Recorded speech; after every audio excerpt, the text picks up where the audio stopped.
This is Seeing Red, now in our 15th season of bringing you the best in independent Red Bulls news and opinion. Now, here are your hosts, Mark Fishkin and Joe Goldstein. That's right, it's Mark and Joe here. The Red Bulls finish up the postseason with a loss to LA that did not look very good. They headed on home. Today they hosted Media Day, and as part of this show, Seeing Red goes to Media Day, which is always a favorite. And then they get ready for Nashville away on Sunday. Joe, the team, we actually get to do a game preview tonight. It's very exciting. I don't know where the time went, but it's here, whether you like it or not. Our long national nightmare of an offseason has ended. Before we get into the show, as we always say, please please subscribe. Almost as important as liking, but definitely more important. It lets us get a really good idea of who our audience is.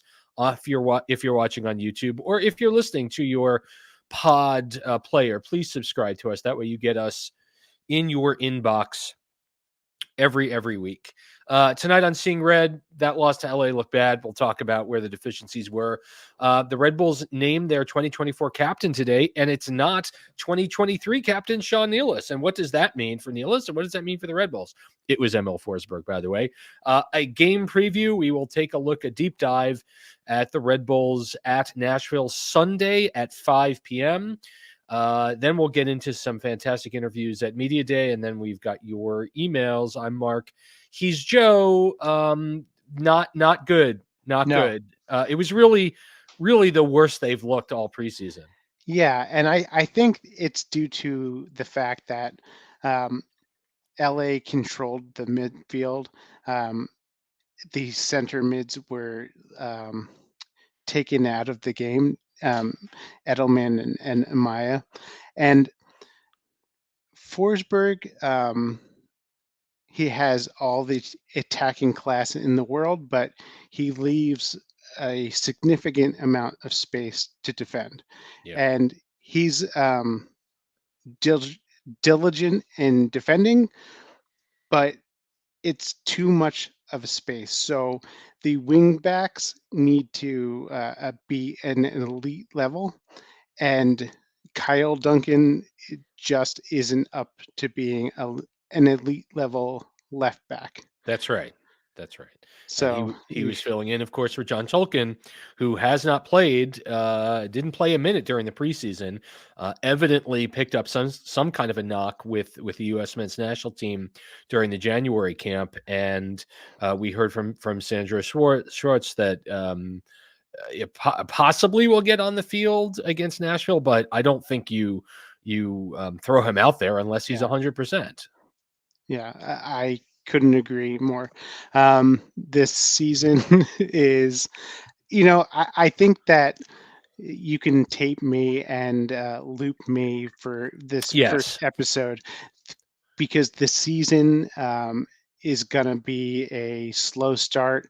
The team needs to coalesce. Sandy's system needs to make its way through the team, and it could use a few markedly better pieces, but we're heading into the season, whether you like it or not. And it's slow goings. Well, it's slow going, and also consider the Red Bulls start with 5 of 7 away from Red Bull Arena. Yeah. They start at Nashville, which is not an easy match, and we'll get into that in a minute. Then they go to Houston, an improved Houston team, right, that won the Open Cup last year. That's actually playing tonight in the CONCACAF Champions Cup. There are a number of those cup matches happening across the league tonight, Tuesday, Wednesday, and Thursday. Home for Dallas at Columbus, at this Columbus Cup champion, the MLS Cup champions. Then they host Messi. Then they go to Orlando, who is a dark horse pick for many pundits to finish at the top of the East. And then they go to Cincinnati. I mean, trial by fire, gauntlet. Yeah. A real gauntlet. I mean, we'll get into it, but like right now, if you were looking at where this team is, and I don't want to put so much on the LA game because, as you'll hear when we talk to folks like Sean Nealis, he said he was glad that the team lost. He said it exposed challenges that they had. If they go in, they did very, very well, during the last preseason as well. And it masked a lot of the problems that the team had. So actually having kind of a clunker, I think will be a good thing for the team. And to be fair, the first 25 minutes, they played very well. Yeah. And they had some great chances. Vanzeir hit it off the post. Manuel had a few good looks. And Schwarz himself said earlier today that, you get those quality chances and they don't go in, and it really puts you in a bad way, which we know. Time is a flat circle. Circle. I'm so glad that came out in the last episode of the season. But nevertheless, let's before we get into it and talk about Nashville and really get into the X's and O's. Earlier today, Coach Schwarz named Emil Forsberg captain. Is this controversial in any way? I don't think so. I think I'm not in there in the locker room. I don't know what's going on, but I have to think Sean Nealis willingly gave it up to the more experienced Forsberg, and that's okay. That's totally fine. I think that what he said was like he's gonna challenge everyone to get better. I think that I think he said the exact words were like, "I want everybody to be a captain." Yes. So yes. I like that. I like that attitude. He's got a strong handle on the English language, so no barriers to cross. And I think that with the English speaking players, yes, no barriers to cross. That's true.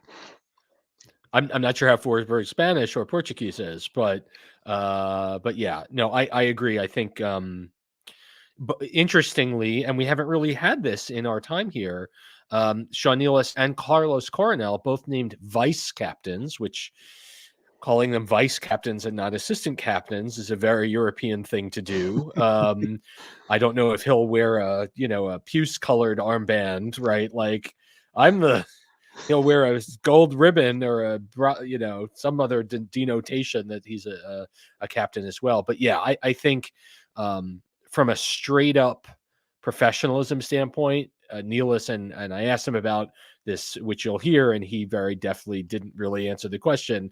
Is like, I mean, he did fine, but it was basically like, look, you can't deny who Forsberg is, and he's he's the man, and it was not a big problem for him. Although that does breaks. I mean, I don't know if this has ever happened with Red Bulls to have a captain willingly hand the armband. I don't know who was captain before Henri was here. I'd have to go back and look. In 2009, it wasn't Danley Borman. It wasn't Hardy Dane Richards. Salatis or Angel. Yeah, it was probably Angel. Right, who probably gave it up. That may be the last time that a captain willingly gave it up. Yeah. All right. Well, Captain Forsberg, we are very, very excited to have you. And now, ladies and gentlemen, for the first time in 2024, I am happy to bring you our Nashville preview. And thank you, as always, to Zach Feldman for pulling these stats together. And if you are watching on YouTube, check this out. Oh my God, we've got on-screen graphics. All right, Sunday at 5:00, the Red Bulls visits Nashville to open the season. The game is available on MLS Season Pass. Wait a minute, hold on. We've got too many things on the screen. Okay. Last season. As you can see, Nashville SC, 13, 11, and 10. Good enough for 7th in the East. That's 6 points and 1 place above the Red Bulls. They were eliminated in 2 matches in the first round of the playoffs against Orlando, and they went scoreless in the last 3 MLS matches of the season. Not great. They scored 39 and conceded only 32 times in 34 MLS games, and there they finished the season tied tops in the league for the best defense with the Seattle Sounders.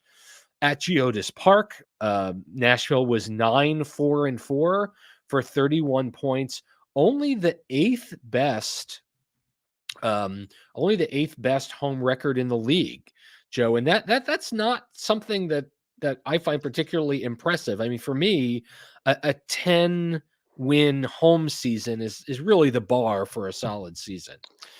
Remind me of where Red Bull finished last year.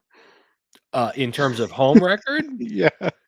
Was it 500? I'd have to look it up. Yeah. Yeah, maybe you could do that as I pull this together. I've kind of blocked so much of it out.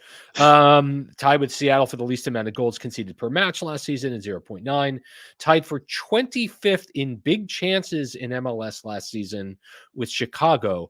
Only San Jose, Charlotte, and Toronto had fewer big chances. So that's clear breakaways. And this is a team that has Hani Mukhtar on it. So you would imagine that a team like that would have a lot more statistically big chances. Not the case. Fourth in MLS in accurate long balls per match. 26 in MLS for XG conceded. The Red Bulls actually had a lower XG on the defensive end than Nashville. Also, interestingly, tied with the Chicago Fire for the most red cards in the league with 6 last year. All right, as always, as we'll do for the first part of the season, we'll identify who's come and who's gone. Departing Nashville is our old friend, veteran MLS midfielder Dax McCarty, who continues his unbelievable career heading to Atlanta to help grow up those young Atlanta players. And Fafa Pico went to Vancouver as a free agent. And I don't mind Fafa Pico leaving the Eastern Conference, not one bit.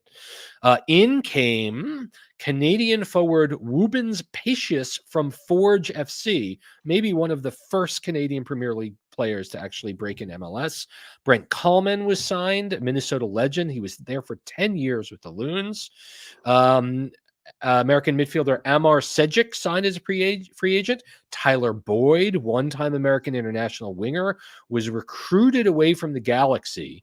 Drew Yearwood, brought in from the Red Bulls.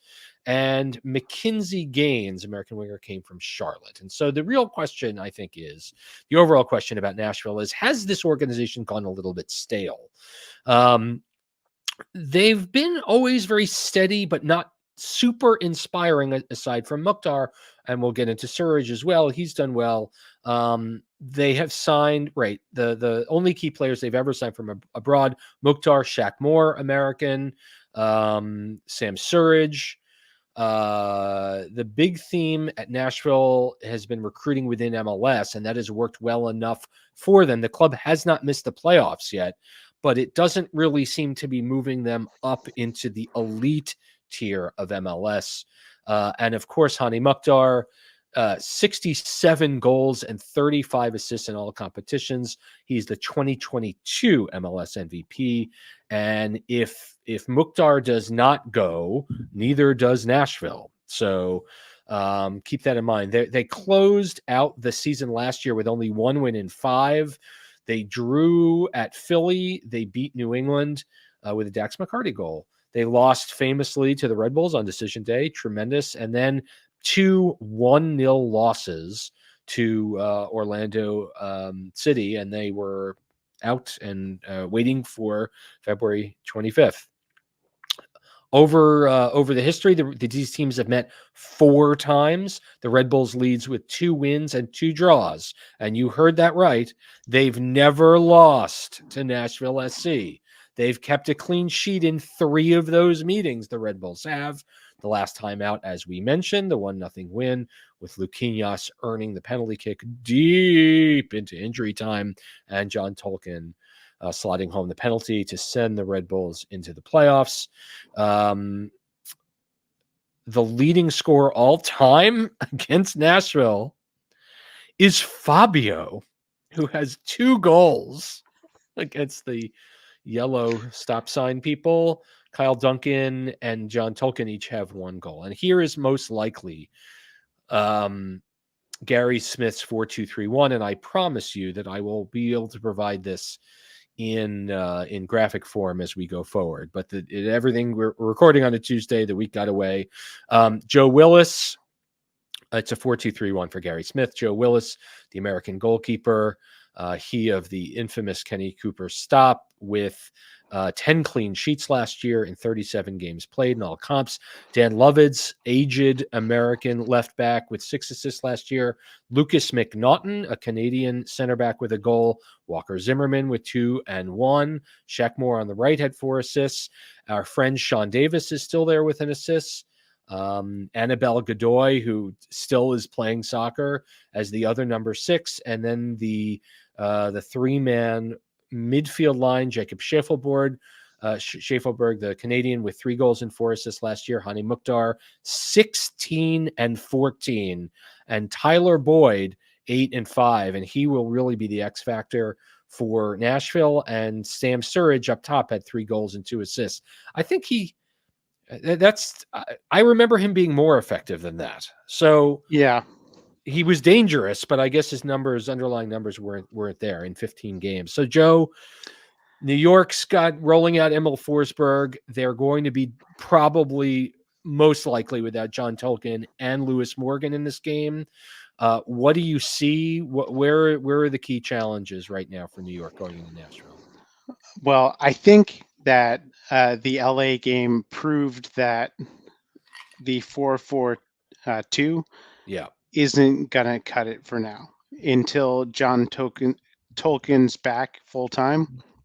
And I think that they should run out like a 4-2-3-1 and give help to Forsberg on the outside, and sort of operate him as a roaming midfielder underneath the forward. I think what we get with Nashville is Gary Smith's teams are roughly all the same. They're well drilled. They counter attack. They are super on the counter attack and speedy as well, and they make it hard. So Red Bull really needs to make it hard for Nashville as well. It's going to be a chippy game. I don't know if the Red Bulls walk out of there the same way that they walked out of there ahead of the playoffs, but it's gonna be a rough watch. Yeah, it's going to be a rough watch. Listen, Nashville is a team that doesn't score a lot of goals and doesn't concede a lot of goals. Yeah. And so it's going to be a very hard-nosed. It'll almost be a continuation, really, of the decision day game, except New York has a much better attacking talent. Also, consider Vanzeir missed that game because he was out with his back injury. And so if you put Forsberg and Vanzeir, that is, frankly, a massive upgrade in the attack. And this is a team, again, that doesn't concede very often. So that said, let's quickly go around the East before you can provide your thoughts. I don't have this on our call sheet, so I'm just going to lay it out. Miami opening in home against Salt Lake. Any thought? It's week 1. You can say whatever you want. I really. For Miami to not run the table would be a massive letdown for all of their new fans. But yeah, Miami. There's a whole lot of Champions Cup going on, but so that's Wednesday night. And I also just want to add, our fantasy league is open right now. If you go to our socials on Instagram or on Twitter or on Facebook, you can find the link to join the Seeing Red Fantasy League. We're capping it at 40 teams unless we get a ton of interest in the next 24 hours. But nevertheless, please sign up. Joe, have you signed up? Nope. Okay, Joe, sign up. You can But take on. I need a partner to sign up with me. So Oh, okay. yeah, so it's even, right? There you go. I like it. I like it. All right. So Saturday, the 24th, Columbus, the defending champs, will unveil a banner, I would imagine. Or if it's Red Bull Arena, a color form on the side of the. Man, when they took those banners away, I'm sorry. Okay. Columbus hosting Atlanta. Um, I'll take the chalk at Columbus. All right. Charlotte, who has to be, I mean, I don't know if they're better than last year. They have their eighth new coach in their third year in the league, and they have New York City this weekend. New York City. DC and New England in the Amtrak Acela Derby. New coaches. Yeah. Troy Maybe. Lesane, home opener. Yeah, I'll give it to Troy. Okay. Orlando hosts Montreal. Orlando. Philadelphia has Chicago at Subaru Park. Philadelphia. All right. Cincinnati opens their supporters shield defense against the mighty Toronto FC in Ohio. Toronto. Wow. I don't think that, but I Show enough. Yeah. All good. Yeah. And then Miami, after hosting on Wednesday, they go out to visit the Galaxy on Sunday. That's weird. The Galaxy, for sure. And then lastly, our game Sunday at 5 p.m. on MLS Season Pass. The Red Bulls visiting Nashville SC, sir. It's going to be tight. The battle of the midfield could decide it. If the Red Bulls roll out in the 4-4-2 like they had all preseason, I think I want to tip this game towards Nashville. If they give Forsberg more help, which I'm betting, 1-1 draw. This is the first of many 1-1 draw predictions from Joe Goldstein in 2024. And I am so glad that we all got a chance to see it because that is really a terrific moment. All right. When we're back on Seeing Red goes to Media Day. It's a pleasure to be there. We'll be right back.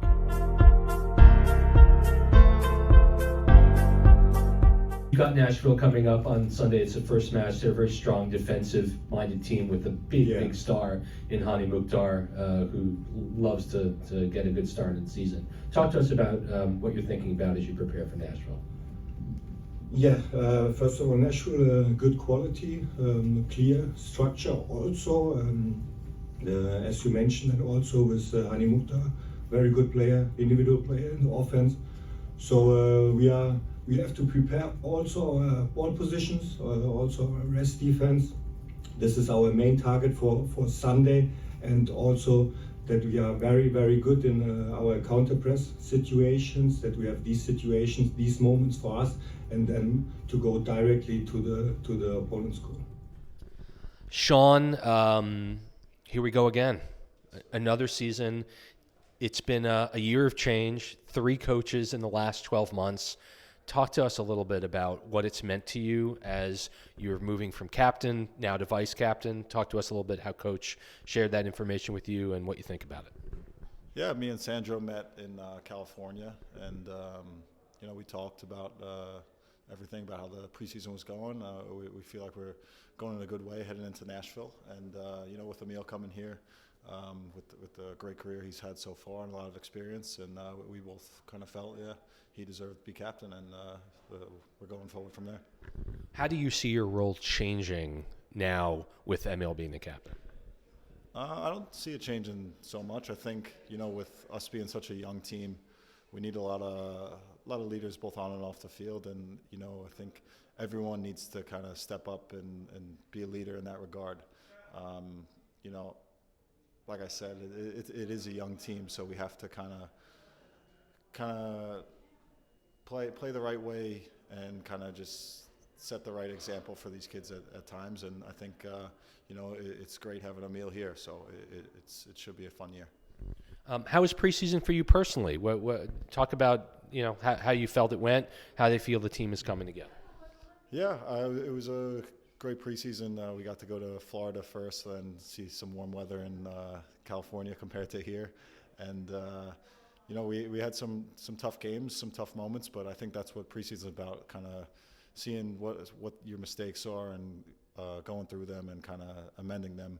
And I think the last game we had against the Galaxy, it didn't go our way, but I think that was a good thing because last preseason we kind of went undefeated and we had this false confidence going into the season. So it was good to address the problems now before they kind of become an issue during the season. What didn't work against LA that worked so well against the other opponents? I think just in our final third, defending, and then in the attacking third, seeing goals off and completing the actions, I think was just two kind of main concerns, and we kind of addressed them today to start, and we'll kind of readdress them throughout this week and then focus all in on Nashville as the week goes on. A lot of goals this preseason, a lot of goals from forwards this preseason, which I think may have been the missing ingredient for a more successful season last year. How do you feel about how the top of the formation is kind of clicking as we go? Yeah, I think when you add someone like Emil into the mix, I think he'll make everyone around him better. And, you see all the creativity kind of from the short glimpses you have from him this preseason. And I think you add someone like Lewis back into the mix when he's fully healthy. I think that creates a different dynamic and a different confidence for the team going forward. So it's great to see. You have any personal goals for 2024 about what you want to do with your game, what you want to accomplish? Yeah, I talked about it with the Red Bull media that hopefully I could get my head on some more goals. I think that was a key factor in the DC game last year at DC when I got my head on the ball for the fourth goal. But I think, to get more of those goals and kind of create momentum and better confidence for myself going forward. You have a number you want to reach? I think at least 5. Noted. We have it on record, Sean. Best of luck this year. Dante, talk to us a little bit about the challenge of this is your third manager in 12 months, right? And it's been a bit of upheaval, but it feels like this is really just kind of an evolution and not a revolution with Sandro coming in. Yeah, I think that's also part of the game. I remember when I was 18, my first year in Belgium, I had also 3 different coaches in 1 year. So unfortunately, sometimes it goes really quick in the sport. When it doesn't go well, it's always time for a change, let's say. No, but I feel good with him. I think he knows the club, he knows the way of playing and like Red Bull wants, and we have a good season. We have a good preseason, a good feeling with him, and of course there's still more room to improve, to get to know each other. But I think we had a good start, and let's continue the hard work now during the season. Gary Smith's teams in Nashville are always very defensive forward, very defensive minded. You've got players like Walker Zimmerman. Talk to us a little bit about getting ready to play against these guys. Yeah, I think I only played. Did you play against them last year? Maybe once? I know that I came in Nashville. Okay. I didn't know I came in the home game as well. So that were my first, let's say, impressions of the league. But I know they're a good team. They have some very good qualities as well, defensively as offensively as well with Mukhtar. So we know that they are a dangerous team, but they also have their weaknesses, and I think we have to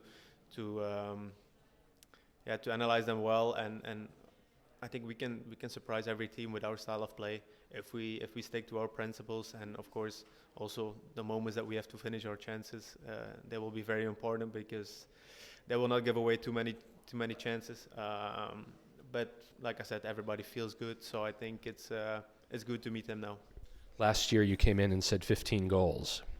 The season didn't go necessarily that way for a whole lot of reasons. Do you have another number you'd like to share this year? No, I'll keep my goals. I still believe in my own qualities and in the team qualities. So, of course, I hope to stay healthy. That's the most important thing to reach that number. But I'm sure that that we have the qualities to get more points, more results, and hopefully more goals. Here with Danny Edelman. Danny, it seems like we're really talking about an evolution with Sandro rather than a revolution. He's very, very clear of saying, we're not reinventing the wheel. We're just doing what we do better. How has that played out during the preseason? Yeah, I completely agree with that. I think he's changing a little bit of his tendencies and what he likes, but he's sticking to what the philosophy, the Rebel play style is, and he's just trying to make sure we're all more clear and on the same page, so that there's no mishaps or anyone's misconstruing any of the ideas, because you need, in this style of play, all 11 players need to be connected and feel that chemistry and bond together, and I think Sandro's done a great job in preseason so far, of letting us know what we can do better and what it needs to be like to win games. The first phase of the preseason, you guys were shutting teams out. Now it's early, right? But once you guys got to California, there were goals conceded. Talk to us about what the team needs to work on to tighten things up as the season kicks off. Yeah, I think we definitely discussed being locked in for the full 90, 94 minutes. This has been a recent trend, I think, going into last season as well. But I think we do so well to get a lot of chances in the attacking half, and it's about punishing teams. But if we're not going to get, we're struggling to score the goals in the first half, and it might come later in the game. We just can't. Coaches talked about this, the consequences of silly or unnecessary mistakes in the defensive half that just need to get rid of, because we know that the goals, they're going to come. We just need to keep putting ourselves in those positions to be able to score, and everything will work out. How do you see your game evolving in 2024? You took a big step forward last year, everyday starter. Talk to us about what this year looks like for you and what your goals are. For sure. I think I want to continue to be a force in midfield and win balls and tackle and be that tenacious player in there that's going to do all the dirty work, but I definitely want to try and add more offense to my game and continue to work on that aspect. And I think I've definitely grown with playing penetrating passes, finding the ball far 10, which is something that is a key pass in this system. But how can I add more assists and goals and make the top of the box similar-esque goals to the one I scored against Miami, just around those areas, those 50-50s, just trying to be more alert and realizing I can go do those things, and I want to push on further. So 2 goals against Miami this year. Yeah, 2 goals, so we'll keep it at that. Well, best of luck this season. Thank you. Here with Peter Stroud. Talk to us about how preseason went, your second MLS preseason, and how was it better? The first, new man in charge, of course, because that's how we do things here. Yeah, I was excited, obviously, to get my second preseason underway. It goes by so quick. Can't believe we already have a game on Sunday. But I think it was good. I think we played a decent amount of games this year. I think we played a couple more games than last year. I always think that's good, especially having a new coach to figure out what he likes and see different combinations, see different type of players playing together. So I think that was good. We had some good learning moments. Obviously, some games where we can take stuff away. Did a lot of video, which is a new thing we've kind of been doing to get the principles set. And I think it was good. Lots of hard work this preseason. I think it was one of the hardest preseasons we've had, just in terms of actual distance covered. They love the numbers over there. Yes, they just do. total distance with double sessions all the time. Really trying to push the envelope and make small changes so that this year, right off the start, we can be ready. I think last year one of the biggest problems we dug was not starting off well, and I think in the MLS a really good start is very important. So for sure, obviously change with the gaffer, and talk to us a little bit about what ML brings to the team. Yeah, obviously it's awesome to have Sandro come in, new coach from Europe, and then also having Emil is it's game changer, I think, for the club and especially as a young player and all of the team in general. Trying not to get too starry-eyed when you're playing with him, but I think it's good. He makes everyone look better, which is an important aspect. Every time I get the ball, I always try and look for him because, you know, he can get the ball in tight areas. He can always create stuff. I think if you ask all the guys, they're super excited. And we're excited for everyone to see him too, which is a unique thing too.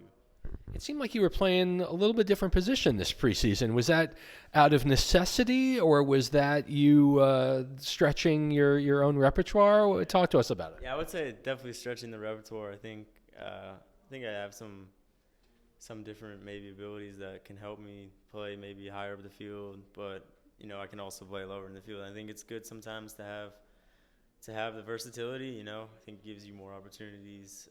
But yeah, I played a little bit higher up the field. And just learning the position, I like it, and it's fun to be closer to the goal. I want to try and I obviously didn't score my first goal last year, playing deeper a lot of the season, so hopefully if I play higher up the field this year, sometimes get the goal or something, some goals or assists. Yeah, for sure. Do you have any personal goals for the season other than getting that first goal? I think, yeah, obviously getting the goal is a big one for me. Getting assists is a big one. And then also, like I said, just being consistent, you know, and not just showing glimpses. I mean, I went on a spell last year where I was pretty important performer for us and then kind of fell out of favor. And for me, it's about being, you know, only 21, but being mature and being a guy that can play every single game and relied on every single game. That's my personal goal for sure. Awesome. Well, best of luck. Thanks so much. Here with Andrés Reyes. Andrés, talk to us about what it means to have a Copa America in the United States this summer with the notion of representing your country so close to here. Bueno, hablándote un poco de eso, es como gratificante la manera en la que se viene haciendo el trabajo aquí en Estados Unidos.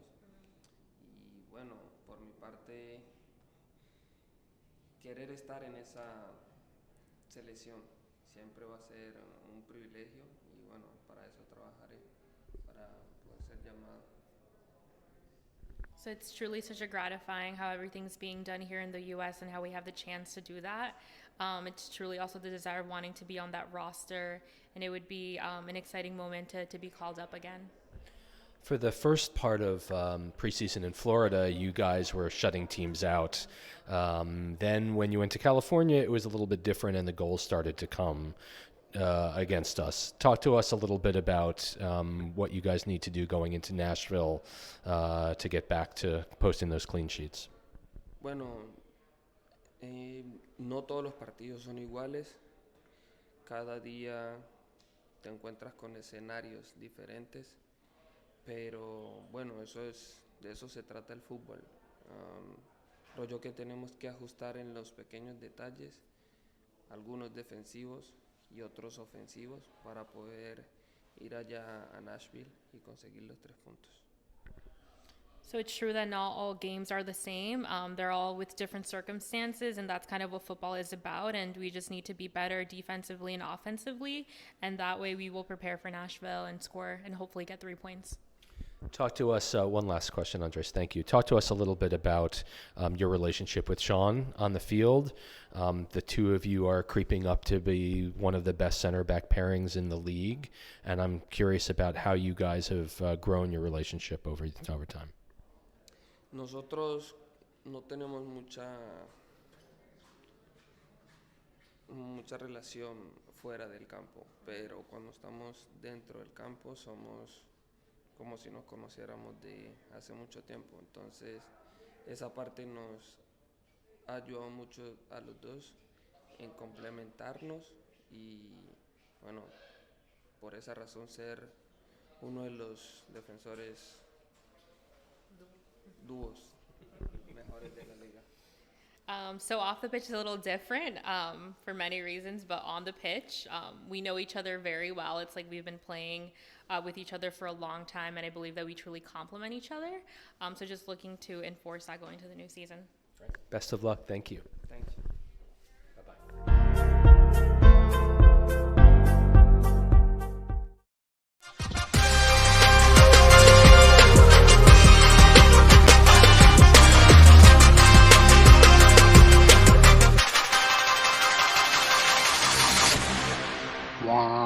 Womp. We have a terrific email bag for you this week, and of course, very important to note, it's up on the screen. Email us anytime at seeingredny@gmail.com. The emails have been of the highest quality, but before we do get to them, I just want to spend a minute talking about the Open Cup. Now, Joe, I don't know how tuned in you are to what's happened. The Open Cup of 2024 apparently was on the verge of being canceled. The commissioner of the Open Cup committee apparently stepped away, and a working group that included Don Garber and representatives from other leagues apparently have come to a solution which has yet to be shared with the public. But from what we understand, and our friend Mike Batista is all over this, there'll only be 8 or so teams taking part, 8 or so first teams taking part at the very least. And so I'm curious about your thoughts about that. That makes zero sense. We talked about it, maybe one game or 2 games in the schedule, and that's it. Breaking up the tournament and holding it sort of hostage. Yes, that's exactly what they did. That makes me mad. Yeah. I mean, it from the league's point of view, and let me be very clear. I am a huge supporter of the Open Cup. I love the Open Cup. I'm a diehard like you are, probably, if you're watching this game, who, loves going to CCL games in February on a Tuesday night, right? Yeah. You want any chance for this team to be able to compete and finally win a knockout trophy that isn't the Emirates Cup. It's meaningful. And so, the idea of willingly breaking something, when, for me, you change the bylaws that says that any team affiliated or owned by the Major League Soccer club can send players to take part. You send academy, send the U18 team, send anybody. But you're representing your team. And I understand from MLS, they're like, look, it's been almost 30 years that we've been playing in this. It's not getting bigger. It's not. It is for diehards and soccer nerds that talk about soccer on social media. And it's not profitable. And you know what's looking real good, though? Our Leagues Cup that we invented out of nowhere with Liga MX, which is getting eyeballs all around the world. And that's more profitable, and we own all the revenue streams and all of that. So it's not great. It's not. It's a very callous. It's a very callous move that combined with the refs. Yes, the lockout of the referees. Yes, it's hard. Yeah, it's hard to be a fan right now because there's so much money coming into the league. Yep. And where is it all going? $200 million a year from Apple, right? Yeah. For 10 years. And that was before Messi. Yeah. It's very callous and very, very cold and cruel and not great. All right, let's get into it. Speaking of cold, Scott Six says, Mark and Joe, I've been watching True Detective, and the mantra of the main protagonist is ask the right question. Have you been watching True Detective this season? I have. Did you finish it? Yes. And maybe I'm I don't have the social media influence that I once had. Yes. But do people like it? Because I liked it. But, I loved it. I thought it was great. There were a number of people that were very unhappy about the ending. I thought it was, somewhat ambiguous and great. And I mean, how do you turn down Jodie Foster, right? Yeah. I mean, she was amazing. And the thing that was so great about it was that she wasn't the main character of the story. It was her young partner that really was the main character. Okay, back to Scott Seaback. Anyway, in this season of True Detective on HBO, the mantra of the main protagonist is ask the right question. She's a cop. So the right questions as we head into another year of pain and disappointment. I mean, Red Bull's excitement. The wrong question, will Dante and Lewis be able to score goals? The right question is, will Amaya and Edelman be able to effectively build an attack so that Forge can operate without the defenders simply taking them out of games like they did to Luquinhas? Thoughts on that question?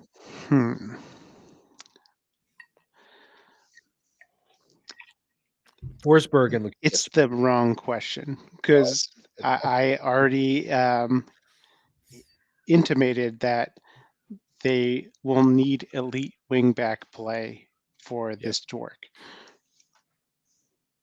Well, that really rolls very nicely into the second set of wrong and right questions. The wrong question is, will J-Mi be here all season? The right question is, has the two team sufficiently developed someone who can step in and keep the defense from falling off if and when he leaves? Is that the right question? That's the right question. They're going to need to answer it in the open market. You don't think there's anyone minding the store back in the ranch? Not sufficiently ready enough. Well, we didn't really think that Tolkien was going to be ready. I'll just say that at age 17, when he stepped into his starting role, and look how far he's come. So I know. Touche. Right? I mean, yeah. The wrong question, why don't fans show up? The right question, will the continued, this is right for me, will the continued increase in family and casual attendance lead to more nonsense like Timmy Trumpet and the Wave? That's or will someone that's a great band name. Yeah, Timmy Trumpet and the Wave. Or will someone at the club remember what a proper soccer atmosphere is? Ooh. You want to touch that? I have been to like 2 games in the past 3 years. Okay.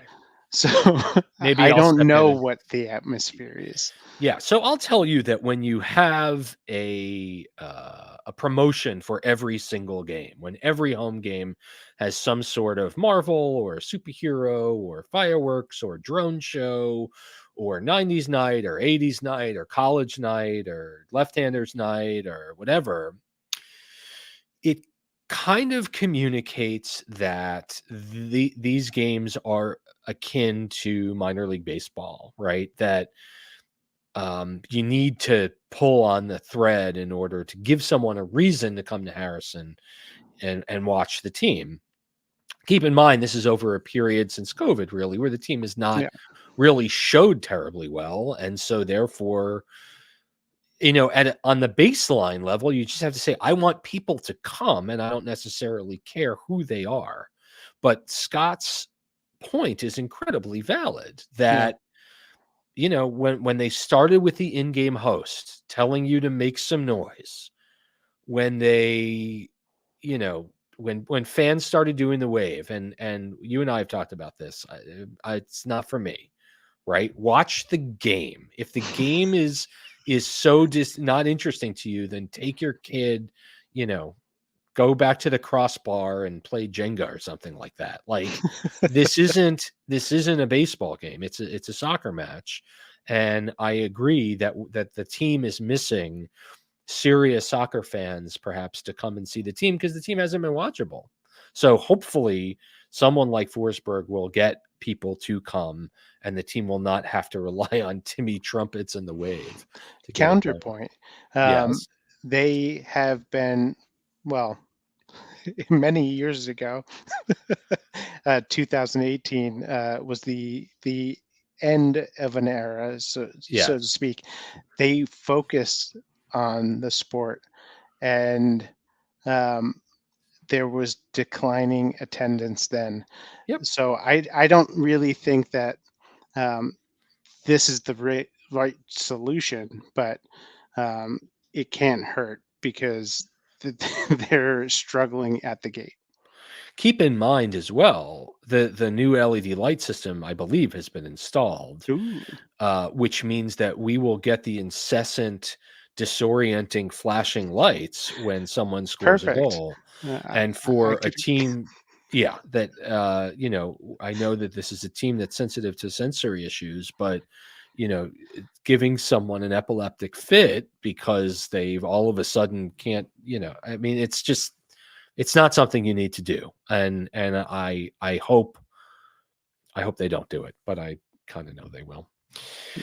Ted Kerwin writes, Mark and Joe, Seeing Red continues to be the best resource for Red Bull fans, for Red Bull news. Glad you can keep doing the good work. Thank you so much, Ted. My question is, can you rank the home schedule games that a fan who's only able to get to 2 or 3 games, like Joe, should try and get to this year?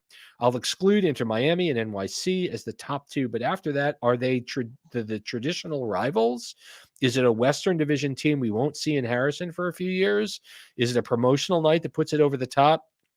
I don't need the entire schedule ranked, just 2 or 3 games to highlight.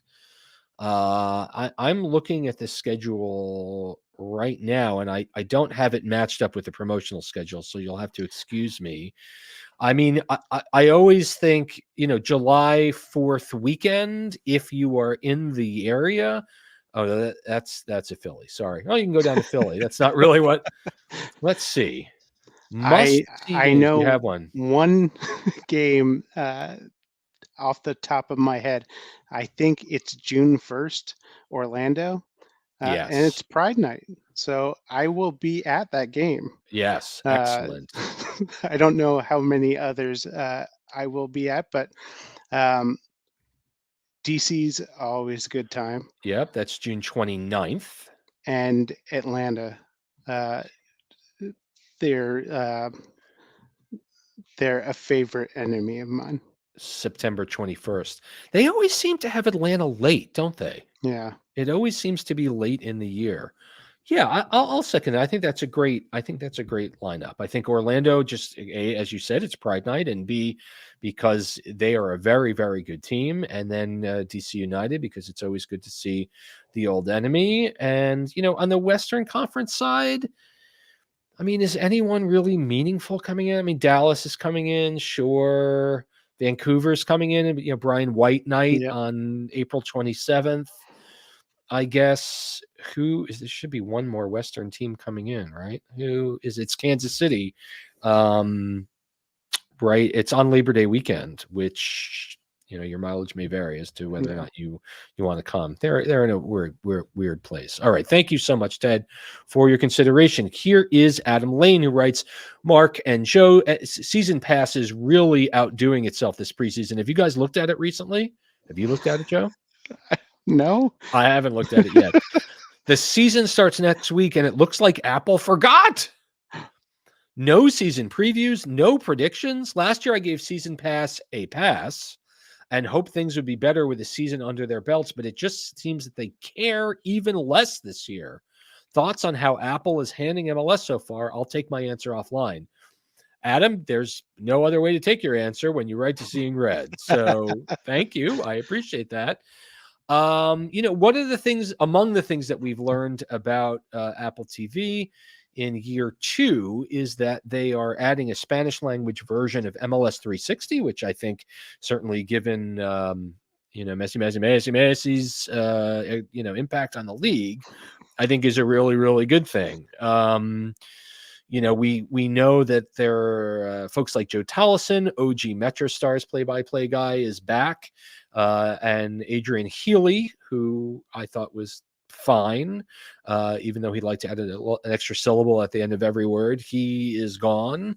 I don't think you're going to see a ton of change between years 1 and 2, just more better. But the good news is, I mean, they needed to fill this content cabinet because they literally had nothing.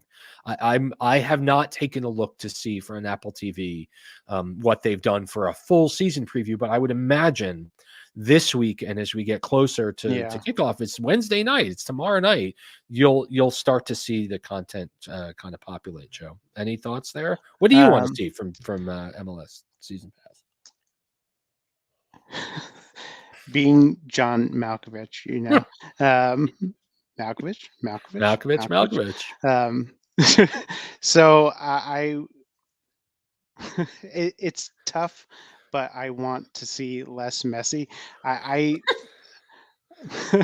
I really enjoyed like the histories of the teams and like classic matches, but like there's none of it this year. Um, so I want to see more of that. I wonder if they are simply following the eyeballs because they clearly know what people are looking at. Yeah. And it may be that they're just not looking at any of that stuff. And it may be that as a fan of your team, you're going to dig deep on your team, but I don't care about, Vancouver's team history. Like it's just not interesting to me. So, nevertheless, Adam, thank you so much for your note. And finally, Steve Martin. No, not that one. Hi, Mark and Joe. I know we're eager for another big signing up front. Maybe the answer is right in front of us. Me? Well, let me continue. It seems like Jochen Schneider's been saying that he wants to sign one or two players for a couple of years now, but maybe we're not hearing him correctly. What if one or two is a South American phenom in the Red Bull scouting pipeline? I've been Googling it. I can't find much. I'm hoping it's like when we found Murillo in the Panamanian League. But seriously, folks, there's a lot that I'm looking forward to this season, says Steve. A front three of Goma, Morgan, and Vanzeir could be our best attacking front in years. Could. Adding Forsberg reminds me of when Sasha joined the team, a European pro with vision who can make the right pass and play people into position. Agreed. With Barlow out, there isn't a team scapegoat that the fans can rally against in the mold of Muil, Zizo, and Maury Miller. Let me stop you right there. Yes. There will always be a scapegoat that fans rally around. We just don't know who it is yet. Yeah. But there will always be a scapegoat. And selfishly, since Steve, I've already sold my Miami ticket, so I basically get my season tickets at half price. Well done. So here's to looking forward. The Red Bulls are currently tied for first. And if they're also tied for 14th. And if they start strong and stay in the top 4 by June, maybe the inevitable J-My sale can include a loan through the playoffs so J-My can get his hardware the way that Tyler did. Oh, and please forget I ever wrote this when it's late April and I'm trying to trade Manuel. And I'm trying to trade Manuel for $99 in GAM. Keep up the good work, guys. That's Steve Martin. Some good points for sure. Yeah. I think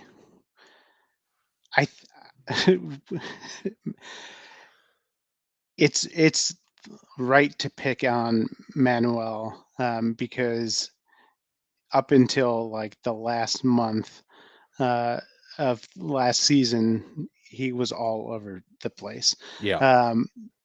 But I have a feeling that he will produce more this year. And, I think that if they play 4-4-2,